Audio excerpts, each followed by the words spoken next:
Welcome to smart competitive school.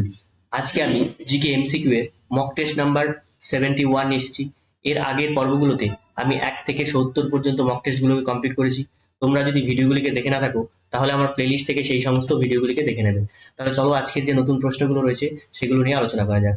প্রথম প্রশ্ন কি বলেছে, 40 চক্রের ক্ষমতা কে খর্ব করেছিলেন? Option A Ghiyasuddin Balban, option B Shamsuddin Iltutmish, option C Qutbuddin Aibak, option D Alauddin Khilji. 40 চক্রের ক্ষমতা খর্ব করেছিলেন কে? গিয়াসউদ্দিন বলবন, যদিও ইনি নিজেই কিন্তু একজন 40 চক্রের মধ্যে ছিলেন। ঠিক আছে।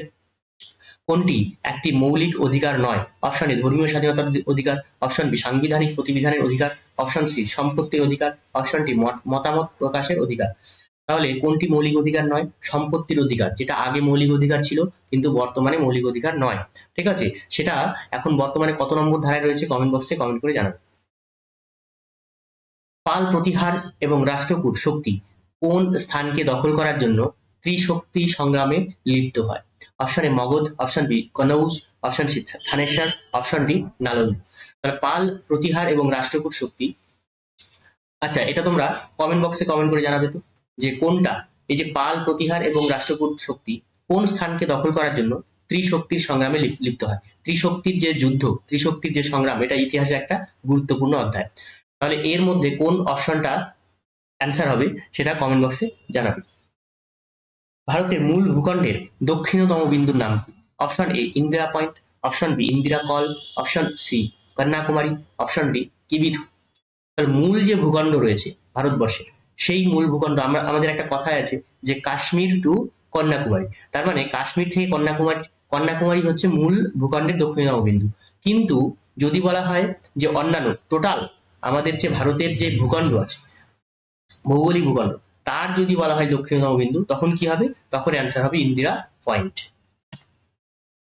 দ্য লয়াল মোহামেডানস গ্রন্থের রচয়িতাকে? Option A Mohammad Ali Jinnah, option B sir Syed Ahmed Khan, option C Nawab Salimullah, option D Aga Khan. তাহলে দ্য লয়াল মোহামেডানস বইটি লিখেছেন কে? স্যার সৈয়দ আহমেদ খান। এটিপি সংশ্লেষ ঘটে কোন অঙ্গাণুতে? Option A ribosome, option B mitochondria, option C lysosome, option D Golgi বস্তু। এটিপি সংশ্লেষণ ঘটে মাইটোকন্ড্রিয়া। ঠিক আছে, এটিপির ফুল ফর্ম কি? Adenosine triphosphate. ব্রিটিশ পাঞ্জাবের জনক হিসাবে কে পরিচিত?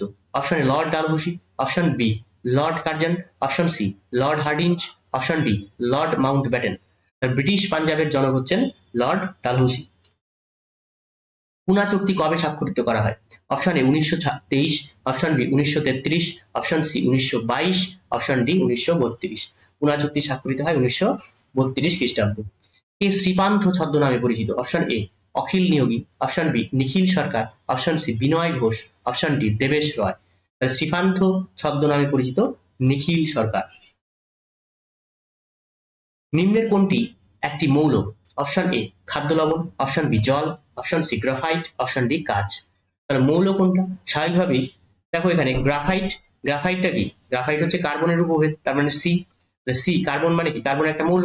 কাঁচের মধ্যে কি রয়েছে? কাঁচের মধ্যে যৌগ রয়েছে। মানে কাঁচ কি দিয়ে তৈরি হয়? জল, বালি, এই সমস্ত জিনিস দিয়ে তৈরি হয়। খাদ্য লবণের সংকেত হচ্ছে NaCl, তাহলে এটাও একটা যৌগ। সোডিয়াম এবং ক্লোরাইড, ক্লোরিন রয়েছে। ঠিক আছে। জল নিজেও একটা যৌগ, হাইড্রোজেন এবং অক্সিজেন রয়েছে। তাহলে অ্যান্সার কি হলো? অ্যান্সার হচ্ছে গ্রাফাইট। তোমরা কে কত পেলে অবশ্যই কমেন্ট বক্সে কমেন্ট করে জানাবে।